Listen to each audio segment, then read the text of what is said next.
Hello, everyone, and a very warm welcome to today's webinar on the MSCA Doctoral Networks 2026 call.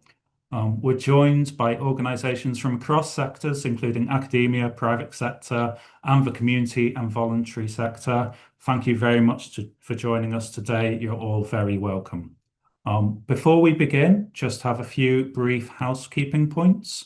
So firstly, closed captioning is available. It can be enabled by clicking the CC button at the bottom of your screen. Today's session will be recorded. The recording will be made available on our YouTube channel, and a link to the recording will also be sent to everyone who registered. So for introductions, my name is Patrick Lansley. I work in the Research and Development team in Research Ireland, where the MSCA National Support Service sits.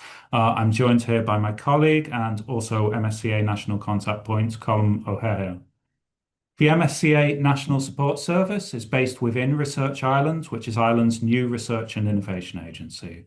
Research Ireland brings together funding and support across the research and innovation landscape, with a mandate to strengthen excellence, impact, and career development across all disciplines and sectors. Our role within Research Ireland is to support the research community in Ireland in applying for MSCA funding and in successfully implementing MSCA projects.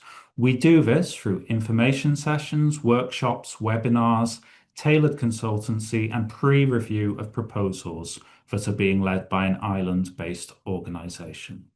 Now, if any questions arise in the days or months ahead, please don't hesitate to get in touch with us. We are at Marie Curie, or one word, at researchireland.ie, and we are always very happy to help. I'd also like just to briefly mention Your Access Ireland, that is hosted by the Irish Universities Association. And Your Access Ireland provides free, tailored advice to researchers and their families who are coming to Ireland to work or study. It also hosts as a platform for posting expressions of interest for MSCA fellowships. You can find more at www.iua.ie. So today's webinar will focus on the EU's Marie Skłodowska-Curie Actions Doctoral Networks call. The 2026 call will open on the 28th of May, and it will have a deadline of 24th of November. Today's webinar is for staff from both academic and non-academic organisations, and we are delighted to have so many of you here with us this morning. There will be a Q&A session after the presentations, so I'd like to invite you to post any questions you may have into the Q&A function, and we will address as many of these as we can. Thank you very much to those of you who have already submitted questions at registration, which we will hopefully deal with later. Okay, so that will bring us to our guest speakers today, and we're delighted to be joined by our panel, which includes Sian Impens from the Research Executive Agency in the European Commission. We will then have Dr. Catherine Emerson and Dr. Lindsay Reid from the University of Galway, who will present the first of our case studies. And following that, we will have a second case study presented by Dr. William Whelan-Curtin from Munster Technological University. So I'd like to begin with our first speaker, Sianna. I invite you to share your slides while I introduce you, and our other panelists can turn off your cameras until I invite you to speak. Sianna Impens is a project officer in the European Commission's Research Executive Agency, which we generally call REA.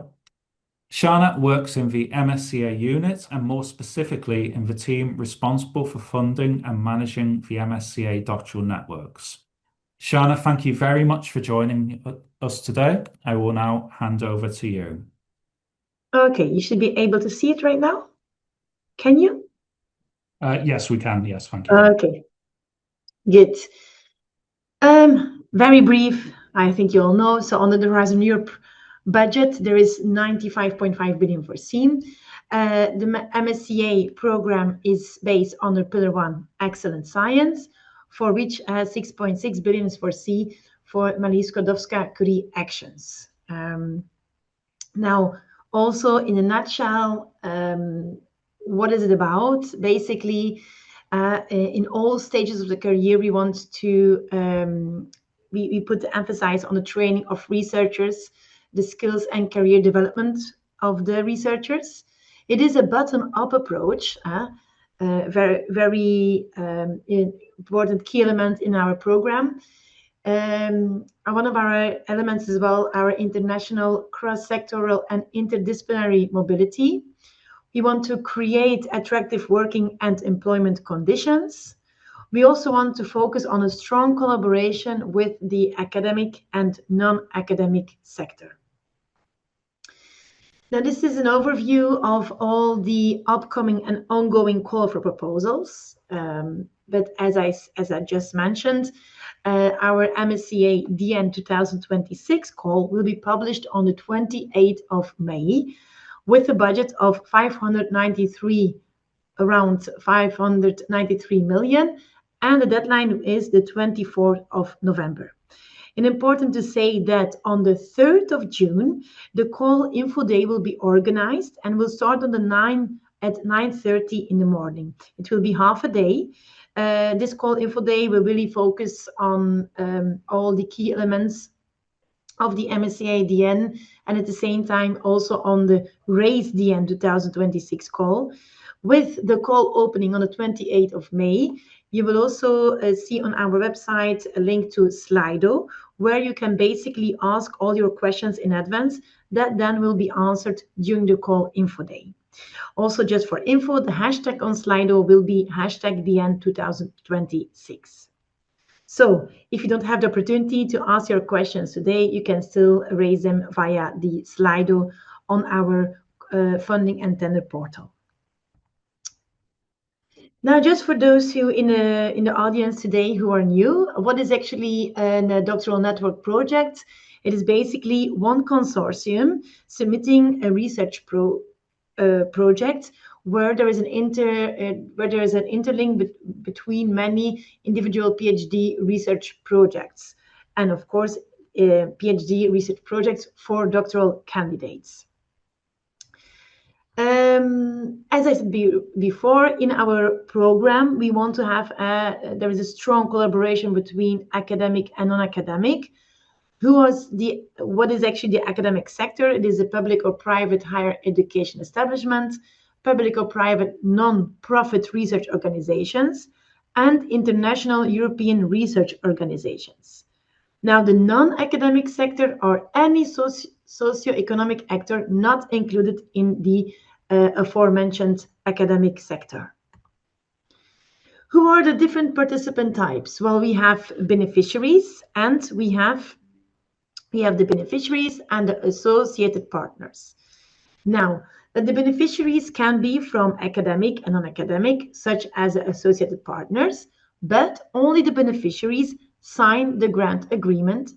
They're the only one who can recruit the researchers, but both associated partners and beneficiaries, they train the doctoral candidates, and they can host doctoral candidates, researchers for secondments. Both participants can participate in the supervisory board, but only the beneficiaries can directly claim costs to the REA. Now, we have three types of implementation. First of all, we have the doctoral network, so our standard. This actually provides training in academia and non-academia. Then we have the industrial, the IDs, which provides training in academia and in industry.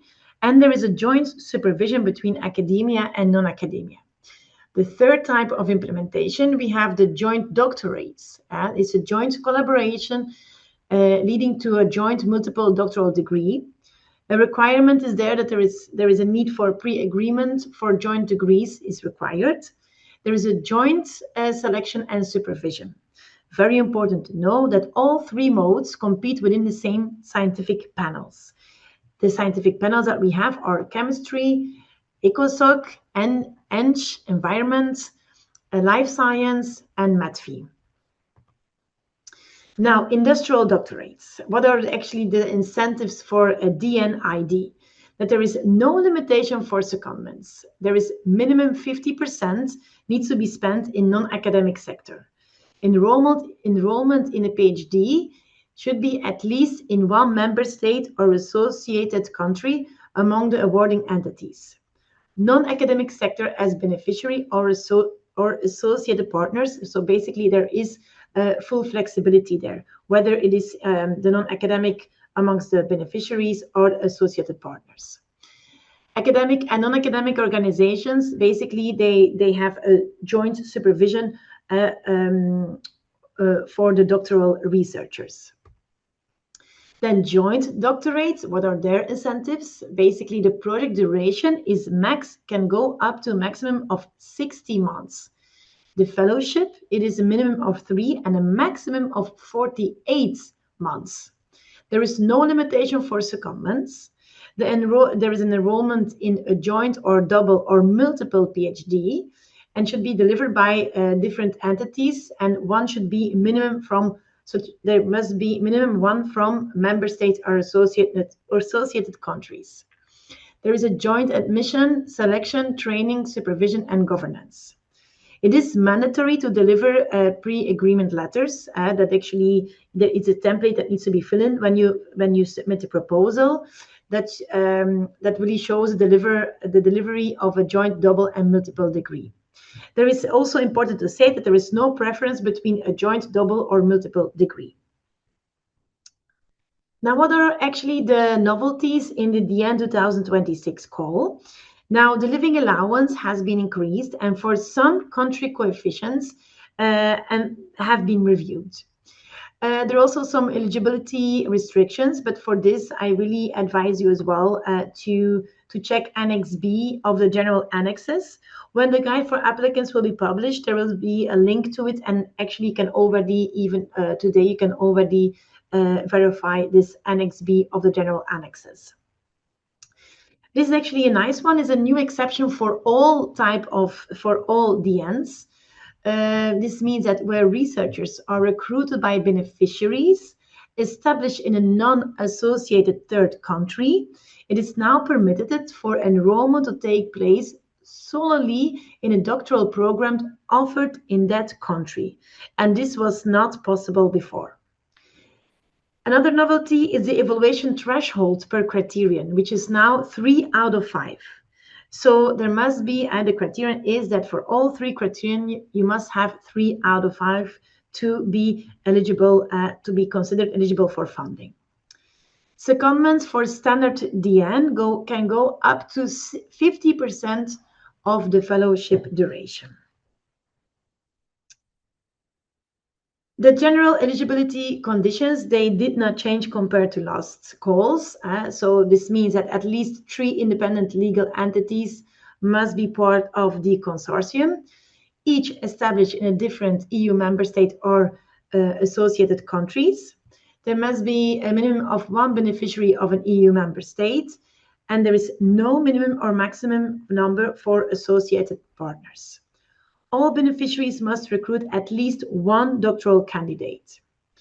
Not more than 40% of the EU contribution may be allocated to beneficiaries in the same country. Now, who can apply? Any legal entity worldwide, but not all applicants are eligible for funding. For this, I advise you to have a look at the list of to the Horizon Europe program guide, where you can actually see all the eligibility rules for the list of countries, of participant countries that are eligible under this program. A consortium, basically consortia is the universities, research institutions, and research infrastructures.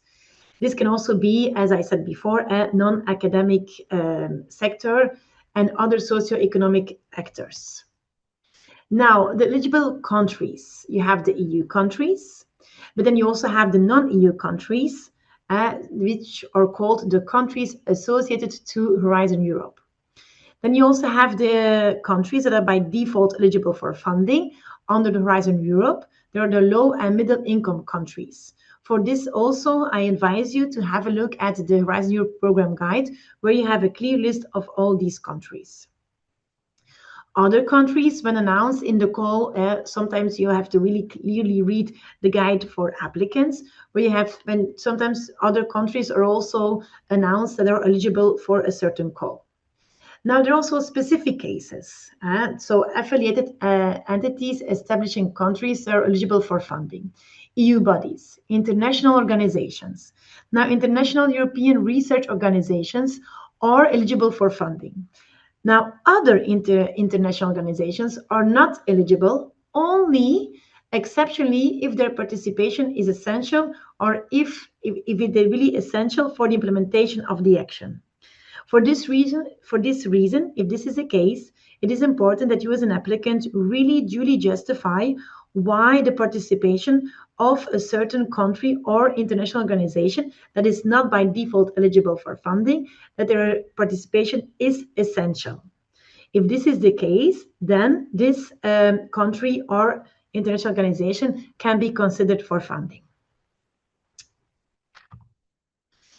The eligible size and duration. Now, for the maximum is 48 months for a standard DN and ID. However, for a GD, so a joint doctorate, it goes up to 60 months.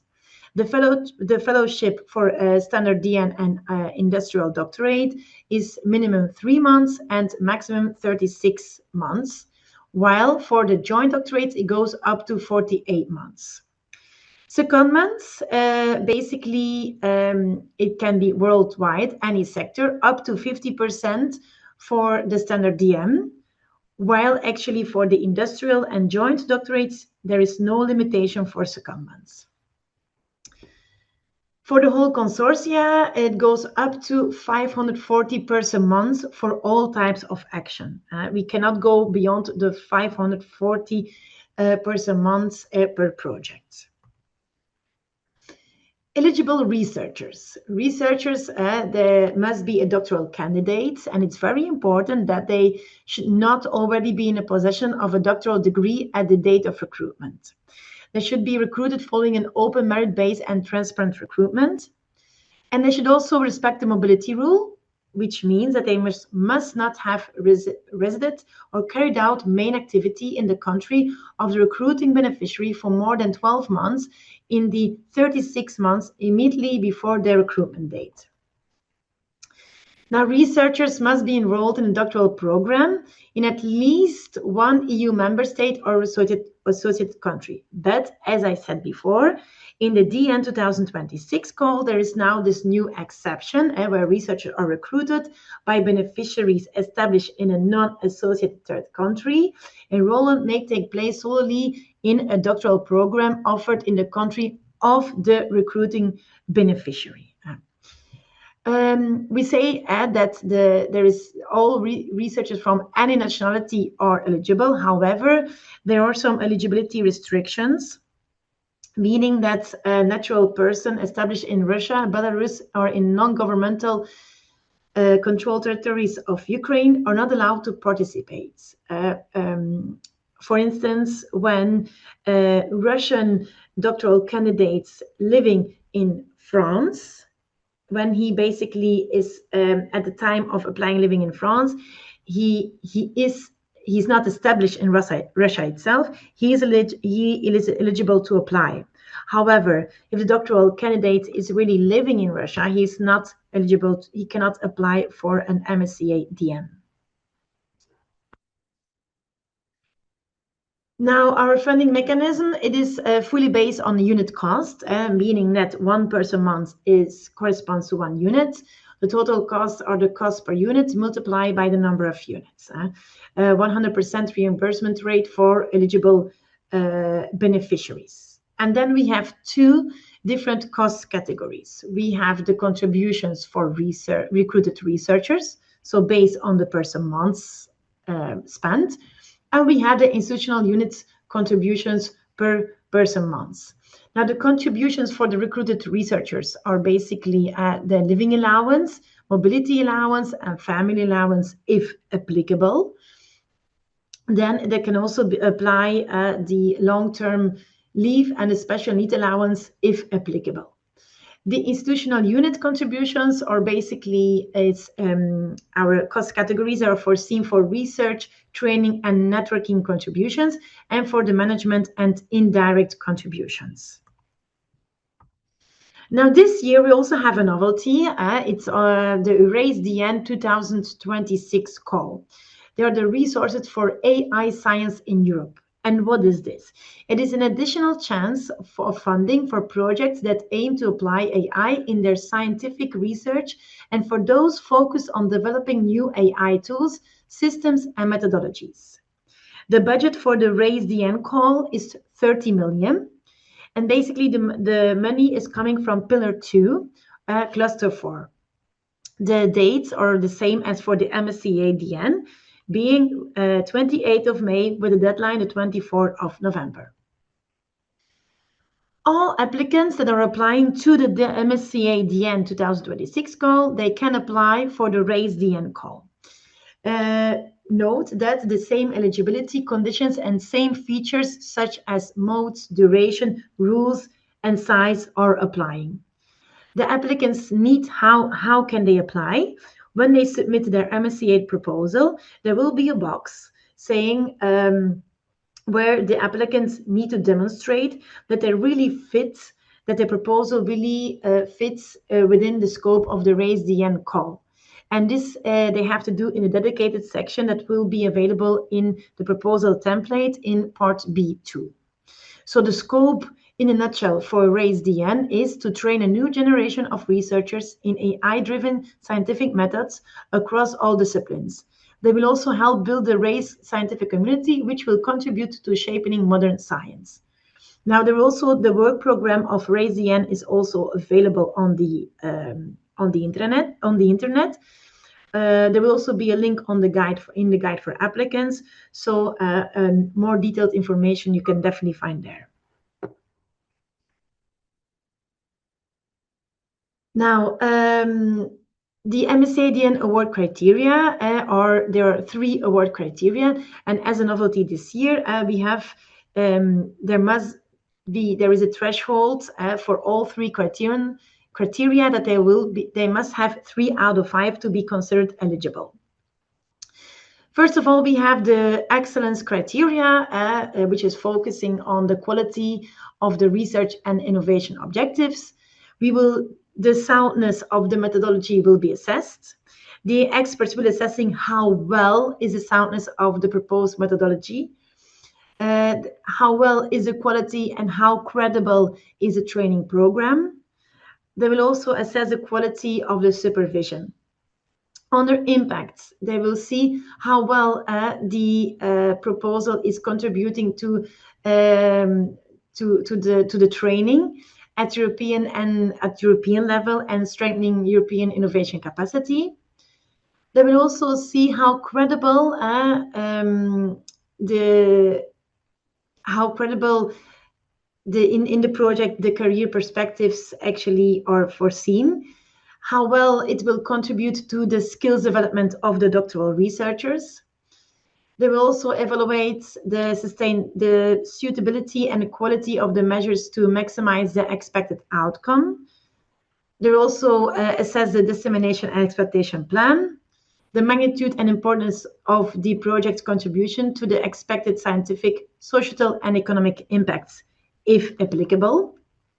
Under implementation, they will see how effective the work plan is, how the risks and how the risks are described. Is everything well considered? They will also assess the quality, capacity, and the role of each participant.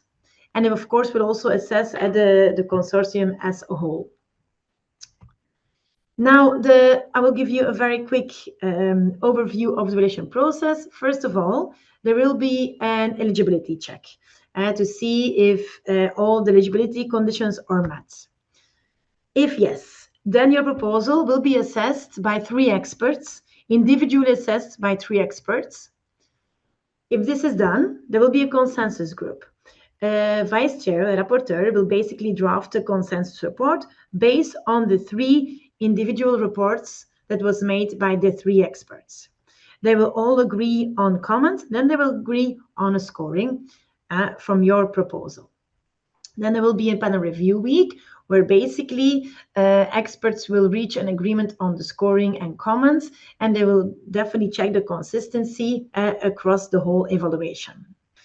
If necessary, they resolve cases where evaluators were unable to agree a common agreement, to reach a common agreement on scoring and comments. Now, at this phase, there will be the evaluation of the race DM. Experts will, in the panel review, experts will assess the relevance of the proposals on the list to the race topics. Here will be the final ranking of the race proposals. Now, what does it actually mean? Race proposals will participate in the MSCA DN 2026 evaluation procedure. A cross-panel list of the fundable race proposals will be established with the highest ranking reserve list MSCA DN proposals. So the list will be ranked according to the MSCA evaluation scores and compromise proposals with requested budget as possible, as close as possible to 3 times available budget. Then experts will assess relevance of the proposals to the race topic. The final ranking of the race proposals will be the MSCA score and the assessment of the relevance of the proposals to race topic. Voilà. I also would like to give you some useful documents. Of course, as you know, on the 28th of May, the guide for applicants will be published. Please read them very well. Every year there are some minor changes everywhere, so it's very important that you read them very carefully before starting preparing your proposal. Also on the funding and tender portal, there are really useful tips on how to submit a proposal. As you know, we also have on the part B1, we also have 30 pages. There is a limit of 30 pages. So please bear in mind this rule. For part B2, there is no limits. And as I said before, now in part B2 this year, if you are interested or you want to apply for the RAISE DM, then it's important that, of course, you have to there demonstrate how your proposal fits within the scope of the RAISE DM. So, very brief tips and tricks, how to prepare. Read the work program, read your proposal template, read carefully the evaluation form. What is actually what the experts are looking for. Prepare in advance. If needed, consult your national contact points. Duly complete your part A and really start on time. Think like an evaluator and write for an evaluator. These are some very useful resources that I also would like to give to you. Also very important is now our research inquiry service, where you can it's via the funding and tender portal, where you can easily ask questions about any call for proposal.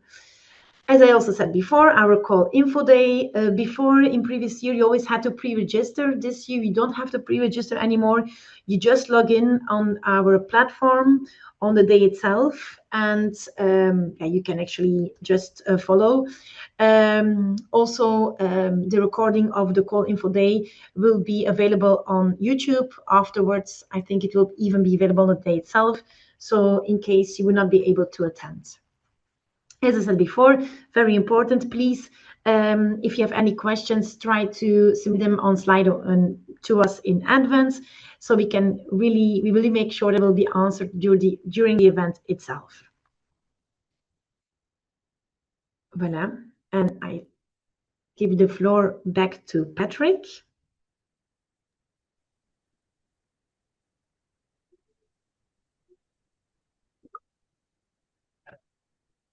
Thank you very much. Thank you, Shana, very much. That's a very comprehensive overview of the Doctoral Networks call.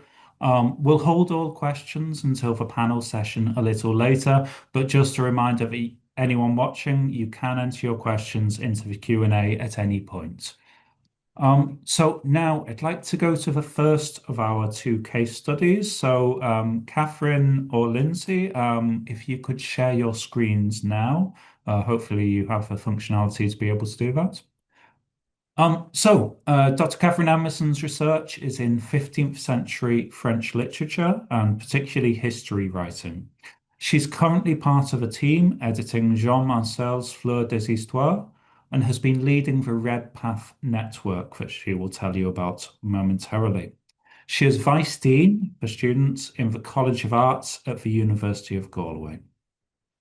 Lindsay Reid is Senior Lecturer in English at the University of Galway. She specialises in late medieval and early modern English literature and is co-coordinating Red Path Doctoral Network along with Catherine. So Catherine and Lindsay, thank you very much for joining us today, and I will hand over to you. Thank you so much, Patrick. You can see we didn't write those those descriptions in collaboration, as they are quite different, but we work very closely together. I'm going to talk today about the Red Path Network, our industry partners. This slide is left over from another presentation I did, but I left it up there because of the beautiful picture. But I'll hand over to Lindsay, who can talk a little bit about, first I'll show you, these are 12 of our 13 students who make up the Red Path Doctoral Training Network. They are now coming to the end of their third year, so to the end of their funded period.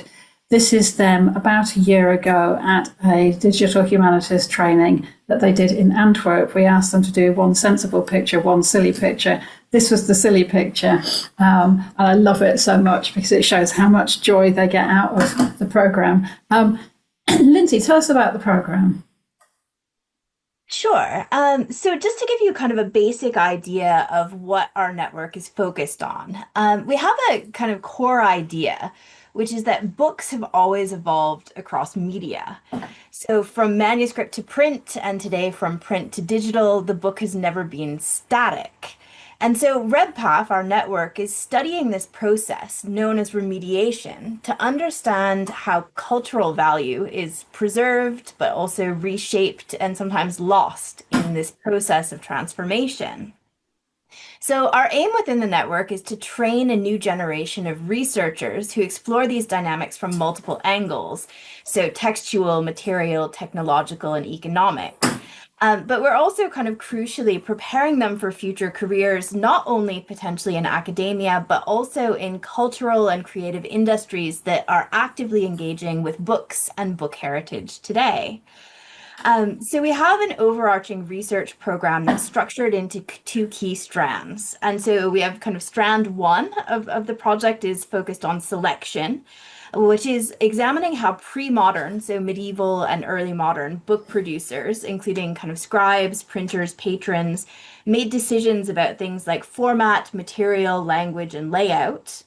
And then we have strand two, which is on value and accessibility, which is exploring how books have been collected, interpreted, and made available, both past and present, and kind of looking at what those patterns might tell us about cultural value, ownership, and the public good.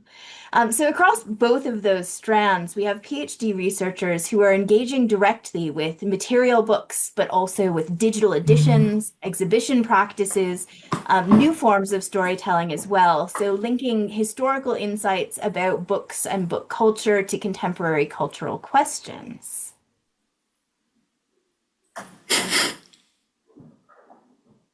So I guess just to kind of highlight for you, as you will be well aware, so our network is a standard doctoral network, and one of the things that is kind of fundamental to the call is having industry partners.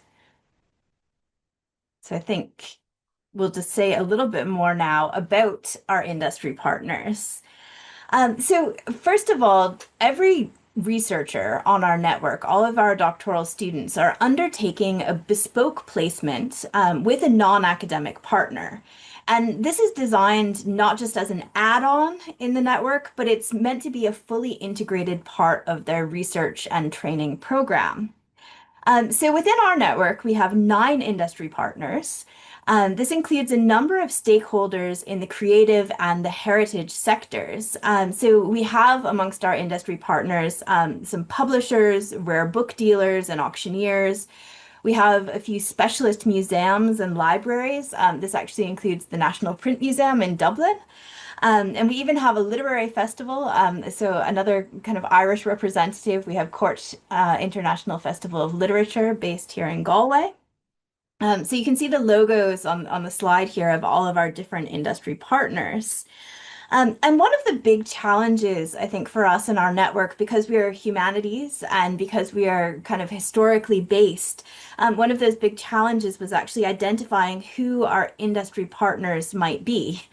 And so, as you can see, we've got a whole range of sectors that are represented here. And the more that we kind of thought about this, the more that we realized that our project had connections, in fact, to a lot of heritage and cultural institutions today. So our hope in designing this project was that these industry placements would really kind of add value to the doctoral training of our medievalist and early modernist students, and really do that in a few primary ways. So providing hands-on work experience in sectors that are directly aligned with the kind of focus of the network, be that publishing, rare books, museum curation, arts festivals. Also, we were really hoping that the students would be able to build high-level transferable skills, including things like digital literacy, content management, academic publishing, marketing, archival work, events planning, public engagement, the exact sort of skill sets that a lot of heritage and creative industries now urgently require. And also, I guess a hope of ours was that there would be a genuine two-way knowledge transfer from research into industry practice and from industry back into academic reflection. And so in our network, we've had our partners functioning not just as hosts when students go on secondment, but they've also, in some cases, really worked as co-educators, helping to train our researchers. So I guess for a kind of concrete example of this, we recently, just this April, had a training session in Galway on contemporary publishing. And both our industry partner, Boydell and Brewer, who are an academic publisher based in the UK, and Court Literary Festival, our local festival in Galway, both of those industry partners were very directly involved in delivering the contemporary publishing training.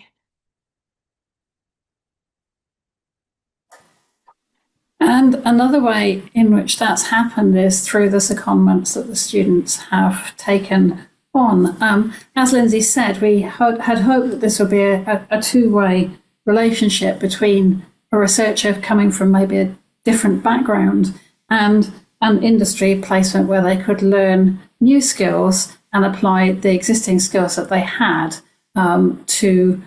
In some cases, some of the placements were as little as a month long, and some were as long as 4 months. So, as Shanna was saying, there is no restriction on how long those placements are in this sort of network, and so we've sort of exploited that so that people undertake an industry placement which suits the needs of the industry and also suits the needs of the student.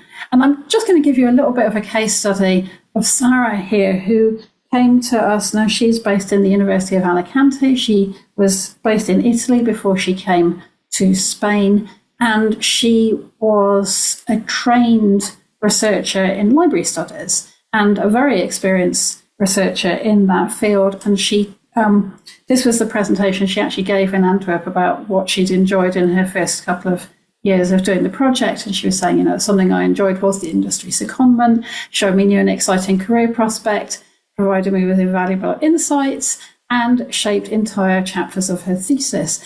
And it really has that experience of working in a rare book sellers, researching and describing books in a whole new way, describing them to be sold, not just to be studied, has opened up a whole new potential career for Sarah, and also has transformed the PhD project that she's studying. And I just wanted to show you how it has changed since she did that industry secondment. So on the left-hand side, you see the description that her supervisor wrote when we put in the application for the network, as what her supervisor imagined that she would be studying, or that the person we recruited would be studying.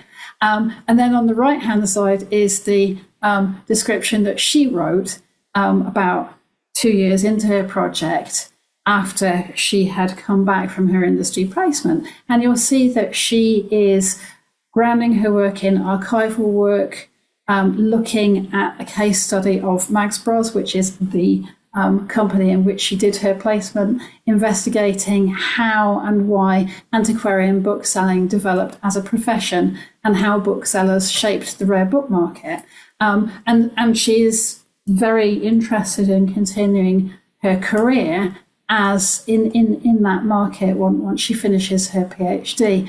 And so the PhD has been shaped by the experience and also potentially her career going forward. And even if she chooses not to go into that career, I think her research will be shaped by that for a long time to come. So I'll just leave you with a larger version of Sarah's research abstract, her doctoral thesis abstract, now after she spent her time in Mags Bros, and finally the sensible and professional picture of our researchers from Antwerp and how they've grown and developed with us in the last 2 years, nearly 3 years now. We're very proud of them, and we're very, very we're very proud of how they've developed through those industry placements and how that's enriched their research. So thank you for that, and I will stop sharing so that William Whelan-Curtin can take over, but I think it's back to Patrick before that. Yes, well, very briefly back to me, just to say thank you ever so much for sharing your experience. Really great presentation there, and hopefully very inspirational to our audience.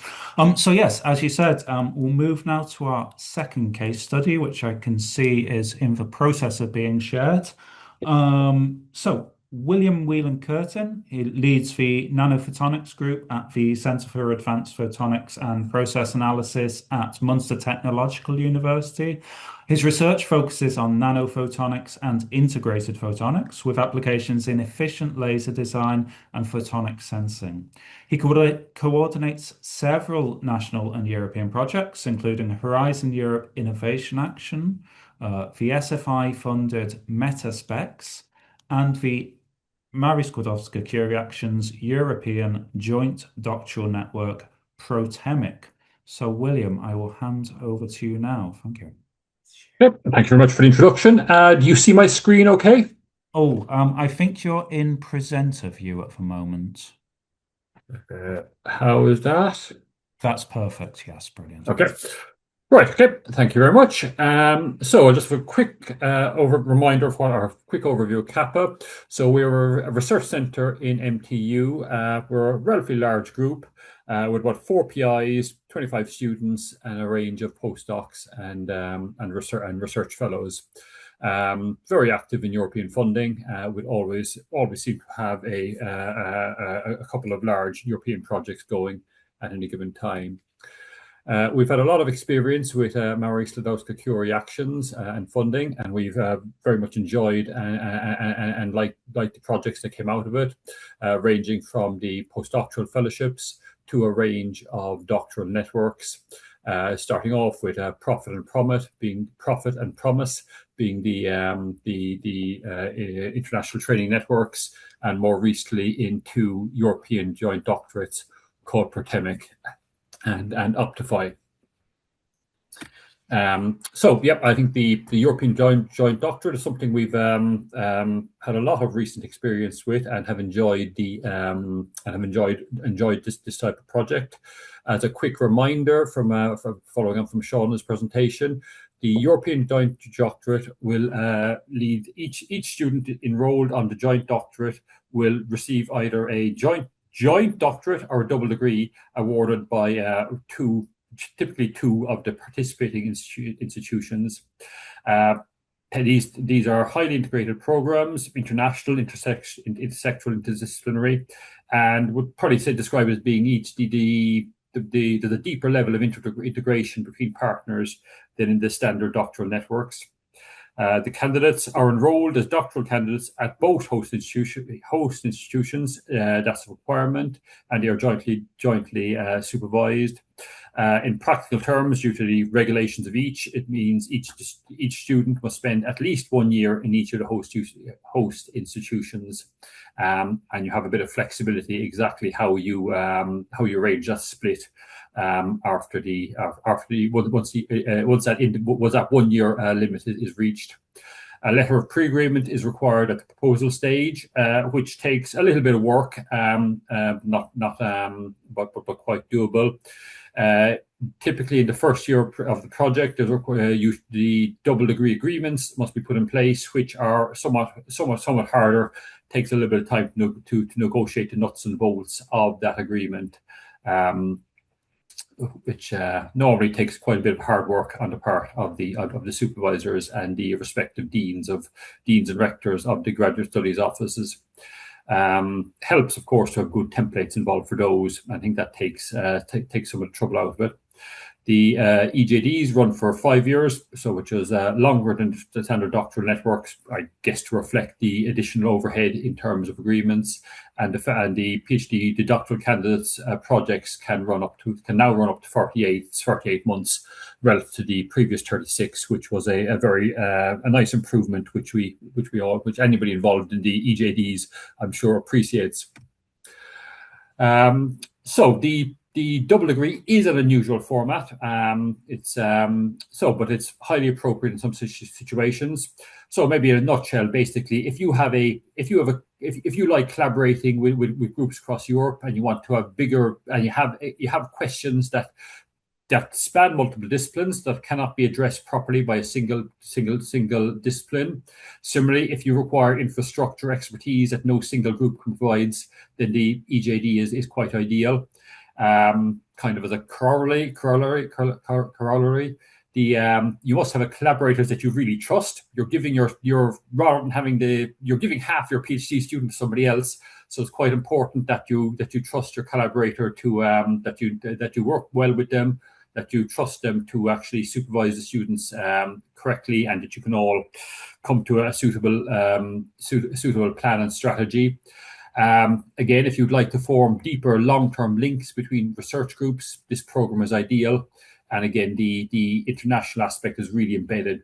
Each doctoral candidate is gaining at least 1 year in another country, typically in another country, which is goes beyond the typical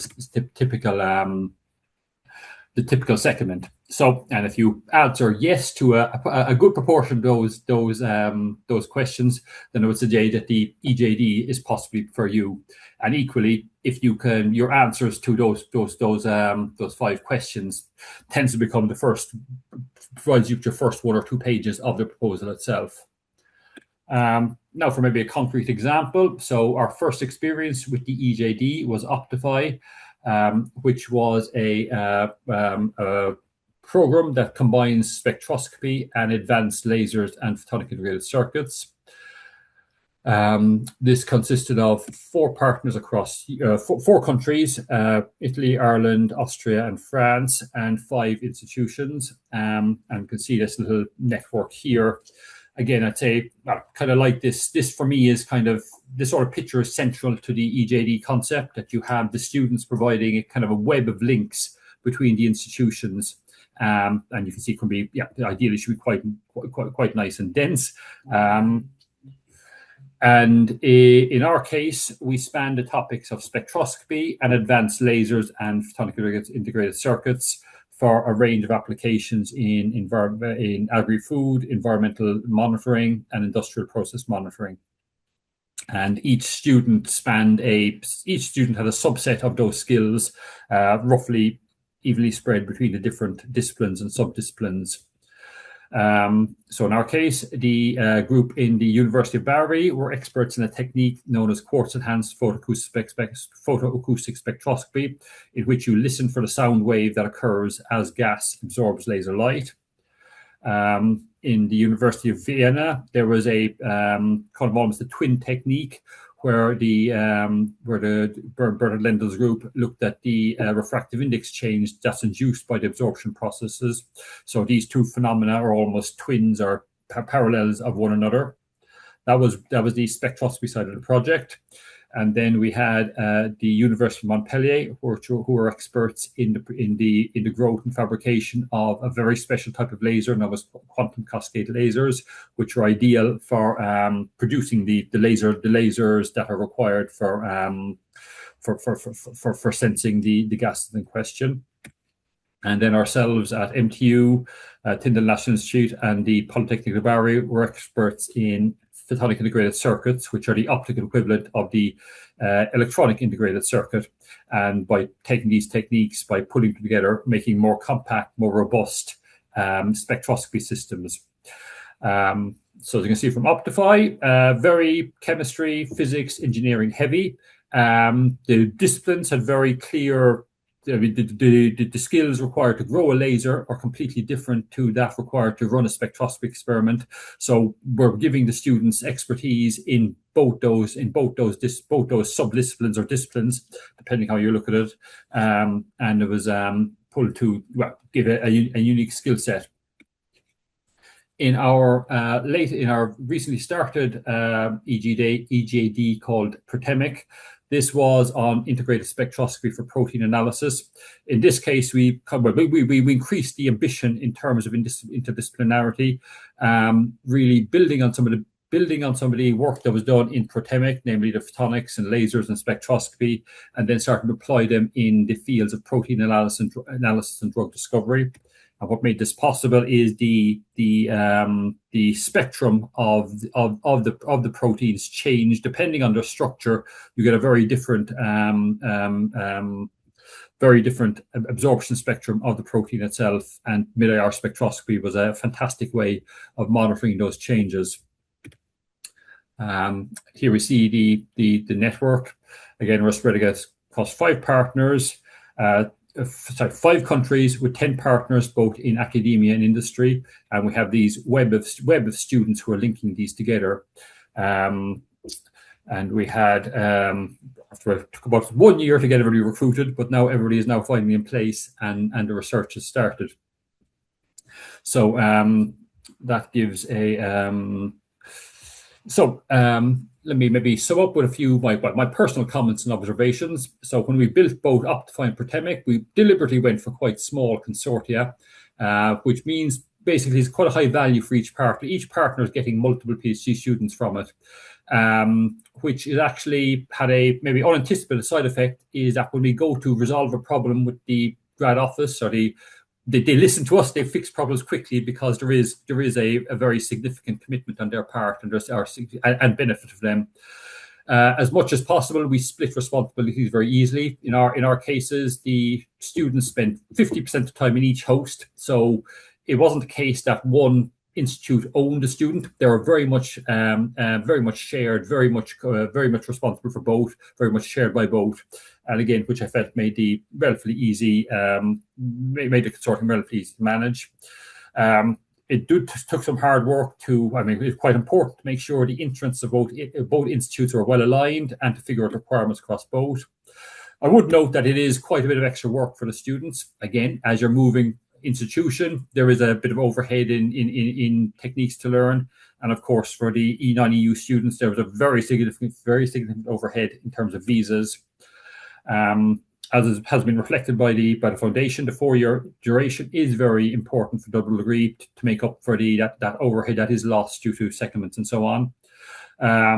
The double degree is more intense than the regular PhD, which I see as being a positive. Hope the students see as well, and it gives you quite a uniquely skilled person at the end. And I would say, based on our experience in Optify, many of the students who graduated went on to do postdocs and fellowships in the host institutions. So it really becomes a very much a very lasting network that with links that glue the institutions together.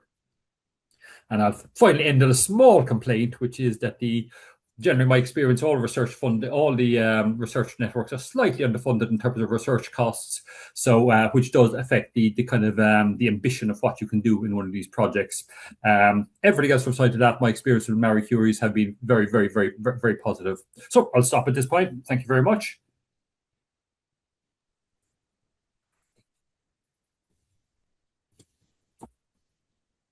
Okay, thank you very much to William there for that case study, and thanks to all our presenters today. I just now like to ask our guests to turn on their microphones and turn on your videos rather than microphones, and return to us for our Q&A session. So thank you very much to those of you who have already submitted questions when you're registering. And I'll probably start with some of those. I see that we've had several questions out of Q&A, and thank you very much to Shana, who's been diligently answering some of those already, which is great, so we can get through as many as possible. Obviously, if you do still have questions, then please do feel free to enter those. Patrick, sorry, if I may, can I say something about the raise the hand, just because of the questions that I saw in the chat? Oh, yeah. Can I? Yes, okay. please go ahead. Yeah. Okay, so I just would like to clarify something on raise the hand. First of all, it is important to say that it's the first time we are doing this. So it is the first year that basically we are having this. You can see it as a pilot case. It's a budget of 30 million that will be embedded in the MSCA DM as it basically an additional chance for funding. I just want to explain again how it will work. So first of all, you will have the MSCA DN evaluation as we have it every year. Then we will have our MSCA DN reserve list. We will have like a list of the highest ranking list, let's say. And then from this, actually the highest ranking list from our final ranking list, we will basically see which of the proposals actually applied for the raise the end, because we assume not everybody will apply for raise the end, and it's only then that we will ask experts who have the expertise in the field to assess these proposals according to the raise the end scope. Now, it can happen that maybe a certain proposal will be offered a contract for MSCA DN and maybe also for the raise DN. Then you will be you will be informed about it. They will tell you what is the outcome. And then it's, of course, up to you to choose whether you go for the MSCA DN or for the raise DN. You can't go for both. This is just want to be clear on this. Now, how it will, of course, there will also be calibration, because there was a question for this. So when we will be in the final ranking list, when we will do the raise DN, the experts will see, okay, whether a certain proposal fits in the scope or not. Then there will also be a ranking list. And then, of course, there will also be a panel of experts that will make sure that there is a calibration, that there is actually that all the proposals are assessed according to the evaluation, and there is an equal treatment. This I just want to say. Voilà, I hope this was clear. Also important to say that the MSCA DN proposals, they are evaluated in different scientific panels, while when we have the final ranking list, for this reason, the raise DN is basically evaluated in a cross-panel list. Voilà. I think I now have clarified the questions regarding the raise DN that I saw in the chat. Yes. Okay, that's brilliant. Thank you very much, Shanna. I think that does clarify things very well. But obviously, if people still have outstanding questions, we still have a bit of time for you to mention those. Okay, well, the first question I would like to ask, and I think it's really starting at the start. Now, have we? No, I've lost the question. Sorry, what was the? Sorry, I already thought it was. I already thought you were sorry. Yeah, I see that William has actually made a start on this, but I think it's a question I'd also like to ask in the Q&A session properly. So this question, which was somebody is interested to know how the teams initiated the process. So did it start with an initial research question or a set of research objectives? And to what extent was that informed by the consortium and the non-academic partner expertise, or maybe both in that case? So William, I think you've addressed this a little already, but if I can go to you first to speak on that, I think that'd be great. You are muted at the moment.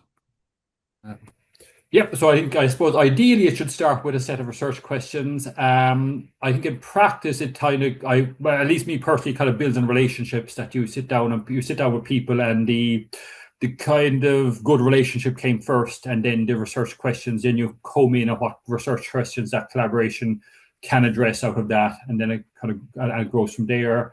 In our cases, the industry partners tended to, for Optify, the industry partners came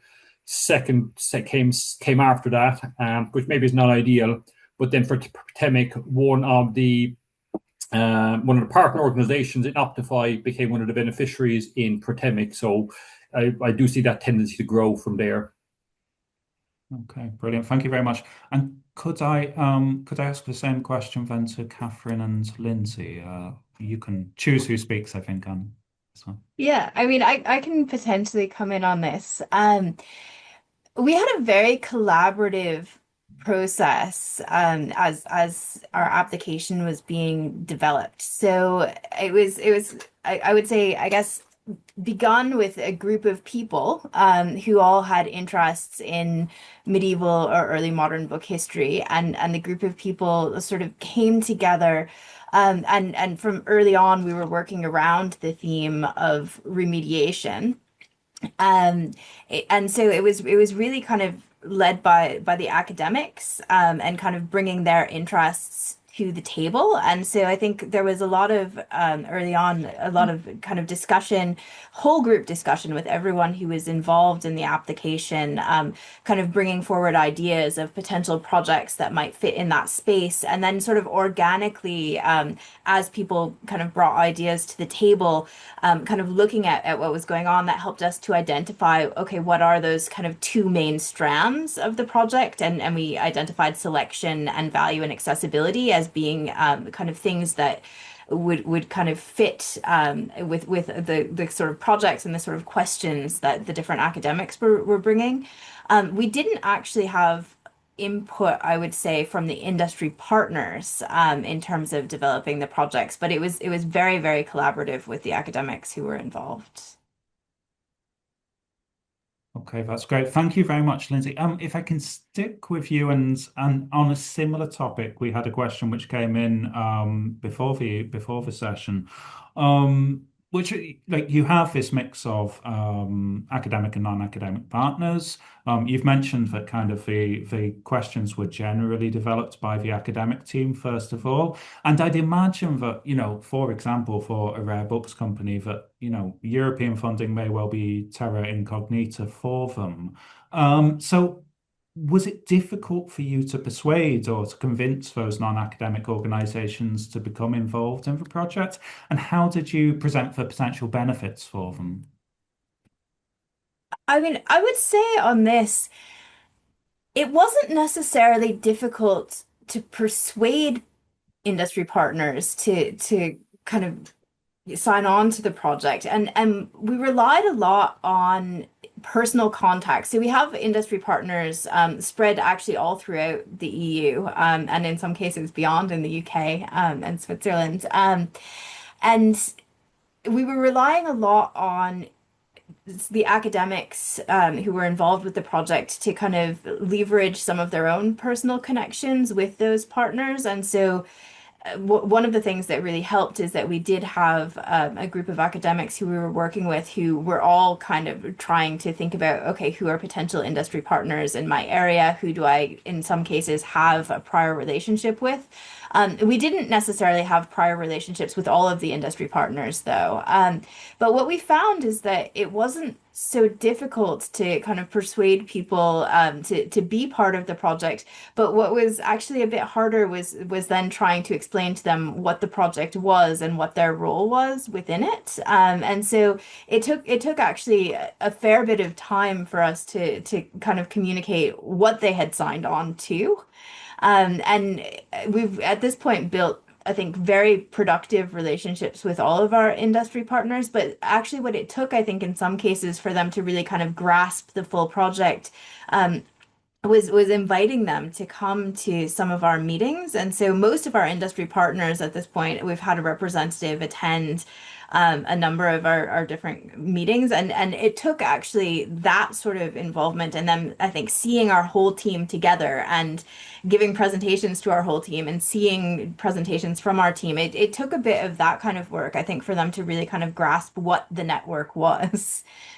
Yeah, and just if I can come in there as well, a lot of our industry partners, particularly actually the rare booksellers and the publishers, had internship programs in place. So they knew what an intern was and they knew how to use an intern. Where they needed a little bit of help and guidance was distinguishing, say, for example, a master's internship from a doctoral level internship, and also, as Lindsay says, sort of grasping the abstract concept into which each of these placements was fitting, and yes, attending the meetings and attending presentations, giving presentations about their industry and what the career routes in their industry were very, very helpful to them for seeing how the whole thing works and how it's part of a training network as well as a sort of doctoral program. Sorry. Okay, we have a related question, and I'll put this to William just to move things around. But how long before the deadline did you put together the consortium? So in particular, how long did it really take to get the industrial partners particularly on board?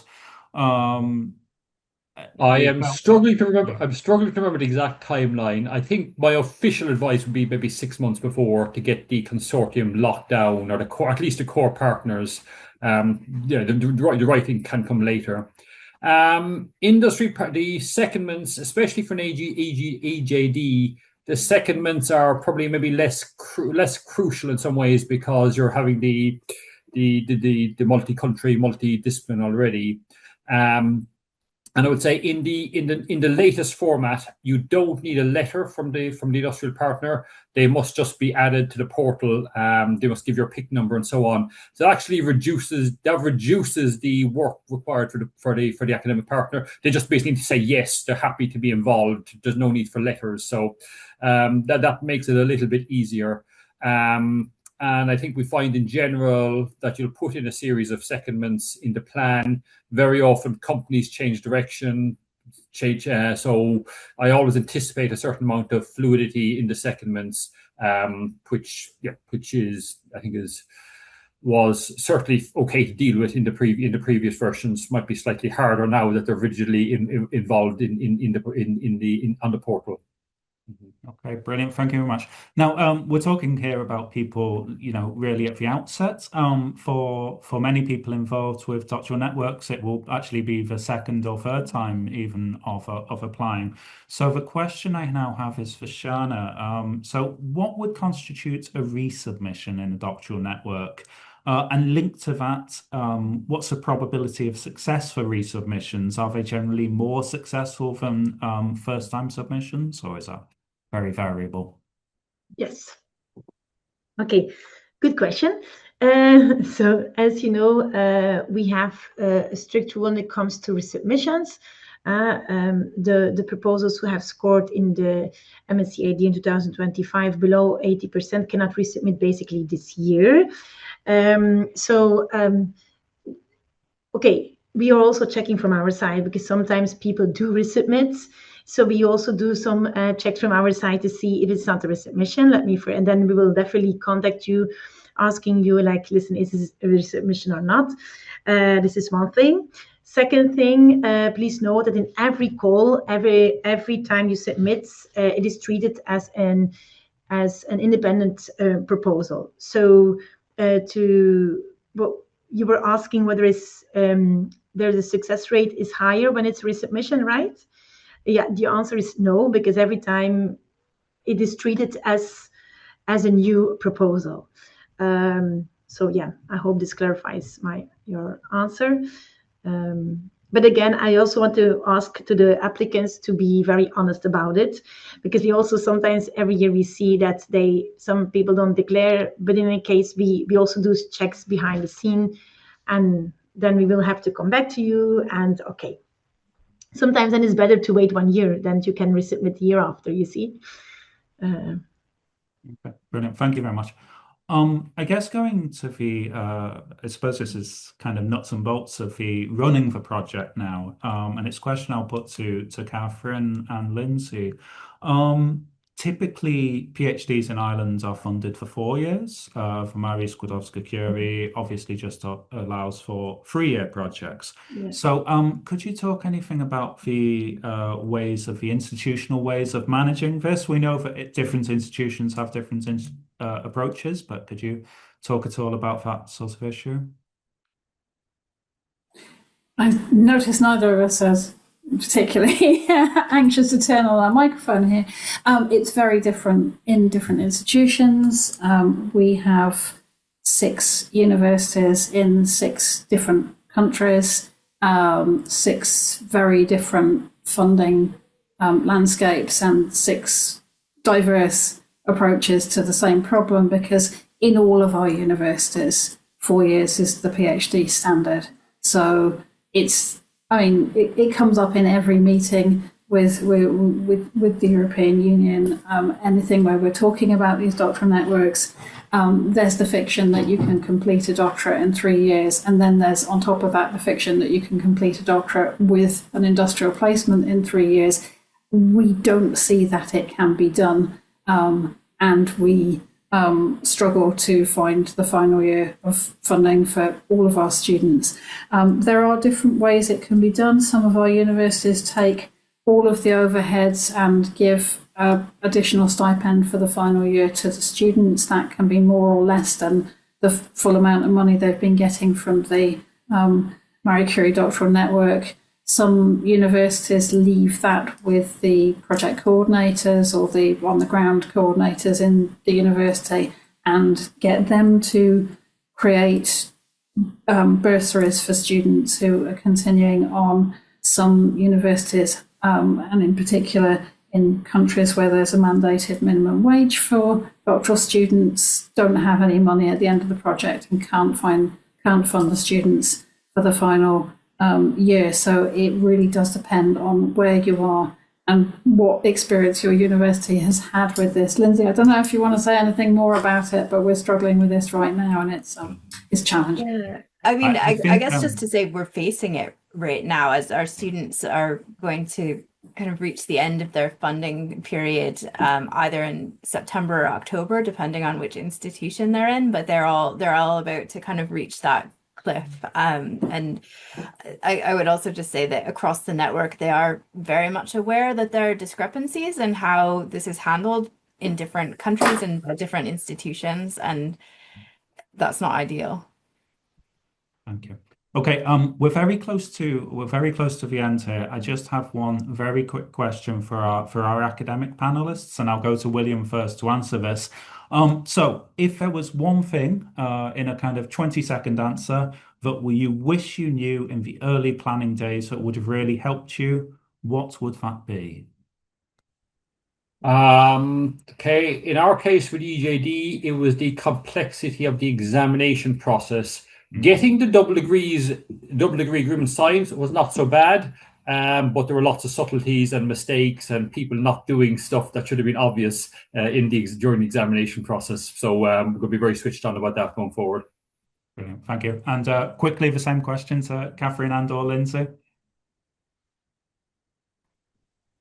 We don't actually have double degrees in our network. Mm-hmm. Oh no, but just in general with the process, like one thing that you wish you knew then that you know now. No. I mean, there are so many things that I think we learned in doing it. But I would say that probably just kind of getting off the ground at the start, one of the things that was difficult for us is that we didn't have a project manager hired at the very beginning of the project. So the funding period begins. And then you recruit your project manager. And so I think one thing that we came to realize is that Catherine and I had a lot of work that we were doing ourselves before the project manager was in place. And we had committed to doing a lot of things kind of early on that fell entirely to us. Yeah, and that's the one thing, if I were to be going into this again. We inherited a project that had been written by colleagues in the UK, and then for various reasons they couldn't manage that project. And they had scheduled things at times that didn't work for students who were coming from a third country into the project and then couldn't immediately up and leave and do training straight away. So I would, if I was going to be doing this again, I'd look very carefully at what we do in the first couple of months, because there's already a lot to do. Fantastic. Okay. Well, unfortunately, because we've had great questions, but we are at time, so that is the end of the webinar. I'd like to thank you all ever so much for joining us. I hope you found it informative and useful. And I'd very much like to thank our panelists for giving their time to share their experiences with us today. A quick note that Enterprise Ireland does offer financial support for applicants from higher education institutions who are leading on doctoral network proposals. So contact your research office for more information regarding that. And then a final reminder, the recording of today's webinar will be made available, and please do follow up with us here in the MSCA National Support Team if you have a query or if we didn't get the opportunity to answer your particular question. And you can reach us on mariecurie@researchireland.ie. So with that, I wish you all a very pleasant afternoon, and goodbye for now. Thank you very much. Bye.